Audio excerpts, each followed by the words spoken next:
ხოლო რაც შეეხება ფოთელებს, მათ კიდევ უფრო გაივიარეს. აქ სახიფათო ეპიზოდი შეიძლება დარტყმა და ანგარიში გაიხსნა ძალიან სწრაფად თელაველმა ფეხბურთელებმა, კერძოდ კი ბაშელეიშვილმა გახსნა დღევანდელ შეხვედრაში ანგარიში.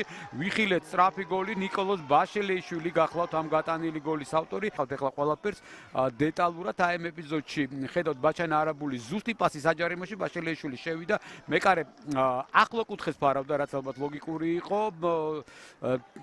ცდელობა ქონდა რომ ეთამაშა ბურთზე, ეხლა აქ დადანაშაულება მეკარის ნაკლებად არის ალბათ და მისი ბრალი ნაკლებია, რადგან ძალიან კარგი დასარტყმელი პოზიცია იყო და უბრალოდ ვერ შეძლო ამ ეპიზოდში კუტალაძემ და გუნდის გადარჩენა. მაშასე თელაველები დაწინაურდნენ, ძალიან მნიშვნელოვანი ალბათ ეს ნიდან.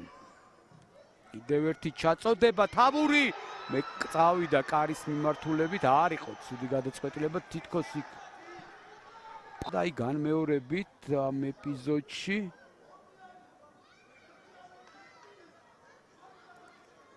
კარში დარტყმა იყო ეს.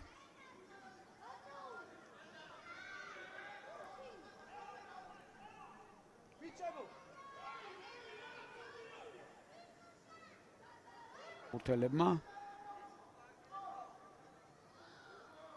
ჩაწოდება დარტყმა და 1-1 პაპავა გატანილი გოლის ავტორი, მაგრამ აუცილებლად შევაქოთ ამ ეპიზოდში პასის ავტორი გიორგი გოგოლაშვილის, რომელმაც პასი გაკეთა და აკვირდით მე-9 ნომერს.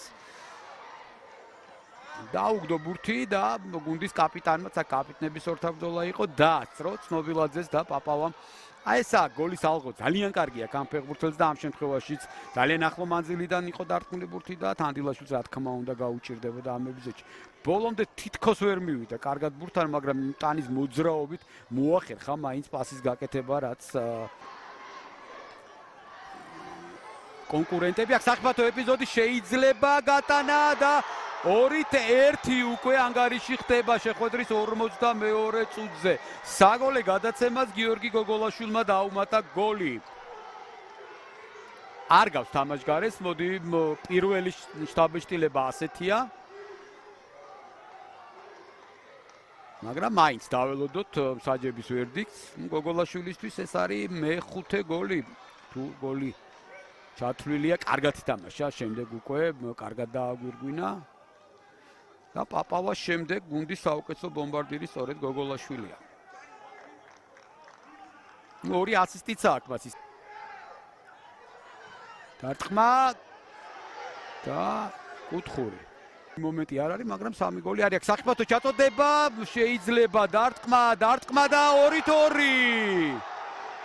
აქ უკვე მეორე ბაშელეიშვილი გახლავთ გატანილი გოლის ავტორი. განსაკუთრებით ალბათ ნეიტრალურ კომაკს მოწონს, აი აქ ჩაწოდება ჯერ არაბული ცდილობდა ვერ დაარტყა, შემდეგ გადმოვარდნილ ბურთზე იქ პაუზაც ჰქონდა ბაშელეიშვილს საბოლოო ჯამში თითქოს გაუშვა ის მომენტი, მაგრამ არა დაარტყა და თავისი მესამე გოლი გაიტანა მიმდინარე სეზონში.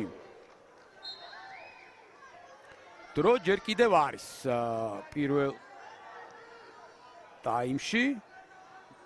ნიკოლოზ ბაშელეიშვილმა ეხლა გააკეთა გადაცემა, ჩაწოდება თუ იქნება, ჩაწოდება თავით არაბული ითხოვს რომ თამაშის წესი დაირღვა იქ. ვერ დაარტყა, კარგად და რატო ვერ დაარტყა, ეხლა უნდა ვნახოთ განმეორებით. მოსაშვილი უდგას მას. ხო, არის ხა პენალტი რამდენად იყო აქ ძნელი სათქმელია, მე მგონი უკვე ბოლო მომენტში თვითონ რაღაც უხერხულად წამოედო.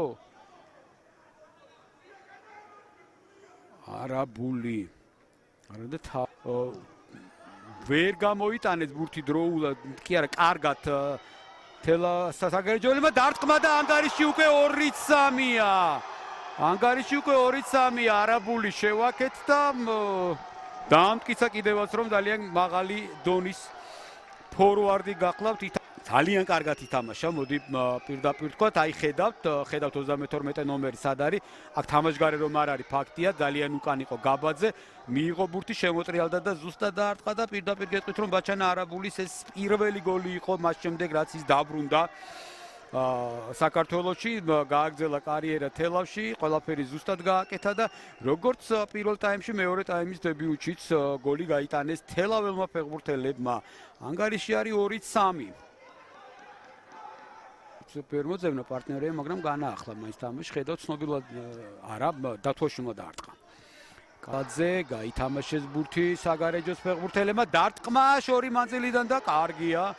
დანდილაშვილი დარტყმაც მოდი პირდაპირ თქვათ, ზუსტად ითამაშა მეკარემ კუხიანიძემ დაარტყა ამ ეპიზოდში. მეკარემ ითამაშა კარგად. კუხიანიძე აქტიურად შემოვიდა. ეხლა შეიძლება ასეთ სიტუაციაში ბურთის ფლობი თქვათ რომ შტურმი, მაგრამ ეს შტურმი არ არის, ცოტა მეტი თუნდაც სიტყვა თქვათ აგრესია საჭირო ასეთ სიტუაციაში ჩაწოდება 3-3 3-3 ცეცხლაძე გატანილი გოლის ავტორი კიდევ ერთხელ გათანაბრდა დღევანდელ შეხვედრაში 94 წუთზე. აი ხედავთ აქ რანაირად დატოვეს აბსოლუტურად მარტო მერვე ნომერია. ხო, ის შეცდომა იყო ცველის, რომელიც ბურთის მოსაგერიებლად წავიდა, შევაქოთ. ვერ დაარტყა პაპავამ, სამაგიეროდ დაარტყა ამ ეპიზოდში. პაპავაც, დათუაშვილი წავიდა პაპავაზე და ბურთის ჩაჭრა ცდილობდა, მაგრამ არ გას ბურთი მეტოქის საჯარიმოსთან ახლოს. თელაველებმა და ბაჩანა არაბული რა კარგი შანსი ჰქონდა. ესოა ეს ეპიზოდი. ყიფიანმა ვერ დაარტყა და ოდნავ წინ გაექცა ბურთი, აი ზედმეტი მოძრაობა რომ არ ყოფილიყო აქ არაბული. მინიმუმ დაარტყავდა კარის მმართველები და შემდეგ ძნელი სათქმელია რა მოხდებოდა. მე მგონი კუთხურია კი.